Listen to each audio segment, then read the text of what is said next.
Mayor Vico Soto. Maraming salamat. Magandang umaga. Good morning po sa ating lahat. Vice Mayor Dodot, sa ating City Council, sa lahat ng mga kawani ng nasyonal at lokal na pamahalaan. Muli po nating pinocongratulate una ang mga 30 plus years, 40 years and above in service sa mga tatagal na nagservisyo. Kinikilala po natin ang ating mga empleyado na naglingkod sa mahabang panahon dito sa ating mga pamahalaan. Para sa araw na ito, record holder yata si Ma'am Hilda. 44 years in service.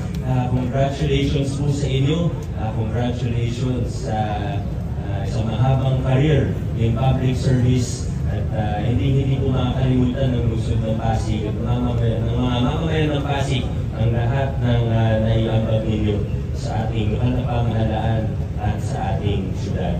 At kaya po natin inikilala ang mga empleyado natin na nagsilbi sa atin ng matagal na panahon dahil sila rin po ay nagsisilbing inspirasyon natin ng mga kawanik sa kasalukuyan.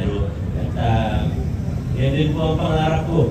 Pangarap namin ni Sir Rick Reyes na makarating sa 40 plus years in service sa ating pamahalaan.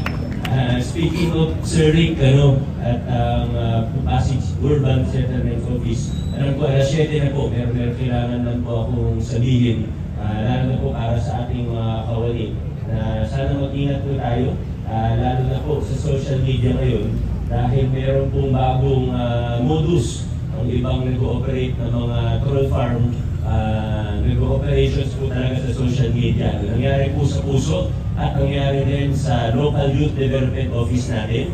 Bukod pa sa mga ibang mga kaibigan ng mga politiko, ibang kaibigan kahit hindi politiko, pag may na-post na hindi maganda tungkol sa isang grupo o may na-post na kritisismo tungkol sa isang grupo, medyo ino-operate ng mga troll farm na mukhang galing Vietnam.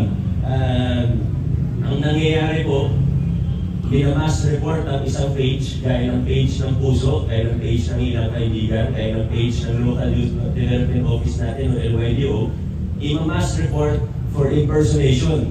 Masususpend yung totoong page, tapos may lilitaw na fake page. Nahalata naman na fake page dahil minsan hindi pa nalilinis ng buo eh. Nakikita pa yung mga post ng mga Vietnamese. Nakikita pa yung mga lumang post ng page. Nakikita rin naman sa page history na change name lang, pinalitan lang yung pangalan. Kaya pinapaalala ko po sa lahat ng mga departamento na may hawak po na Facebook page, mag-iingat po tayo, gagamitin lahat ng security measures, kaya ng two-factor authentication, hanggat maaari ipa-verify natin, makipag-ugnayan tayo sa Pasig Public Information Office. Pero talagang tao, masasama ang balak masasama ang intention Kung i-promote na lang sana nila yung sarili nila, hindi baka may marating pa po sila. Pero talagang masama ang balak, hindi maganda yung intention.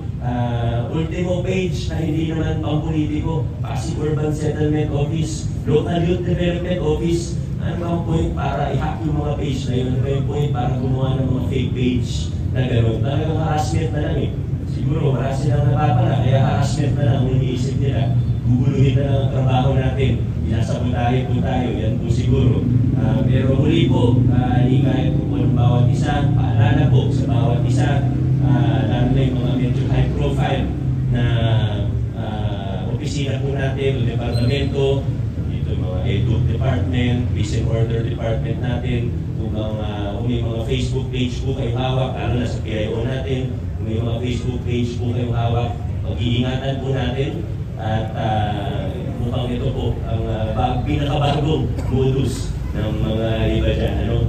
So, pasensya na po, kailangan ko ng banggitin dahil medyo alarming yung ganitong klaseng pagkilos. Medyo alarming po talaga. Kailangan mag-ingat ang bawat isa sa atin. Pero ending on a more positive note, sa ating mga kasama, persons with disabilities, kami po ay proud na proud sa inyo. Unahin ko na po yung nagwagi sa Global IT Challenge na si Ana. Nandito po siya. Si Ana, congratulations kay Ana. At sa mga nagwagi rin sa ating National Para Games. Back-to-back, defending champion po tayo. Bago mag-pandemya, nag-champion din po tayo. At mula nung nag-pandemya, ngayon lang po yata ulit nagkaroon ng ganitong klaseng malakihang palaro sa national level.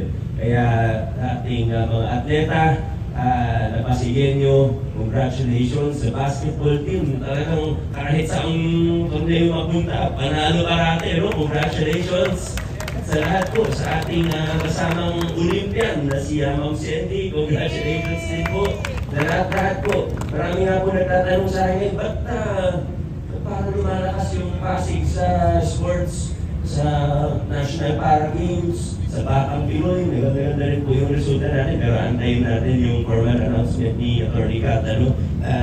Maganda-ganda. Siguro, sagot lang naman dyan, kasi sinusuportahan natin ang ating mga atleta. At sulit po ang investment natin dito. Bukod sa character development, lalo na para sa mga kabataan, bukod sa promotion ng kalusugan, good health practices, ay nagiging inspirasyon din sila sa buong lungsod natin. Kaya maraming salamat sa inyo. Muli po, congratulations sa lungsod ng Pasig. Adjourn na po tayo. Magandang umaga.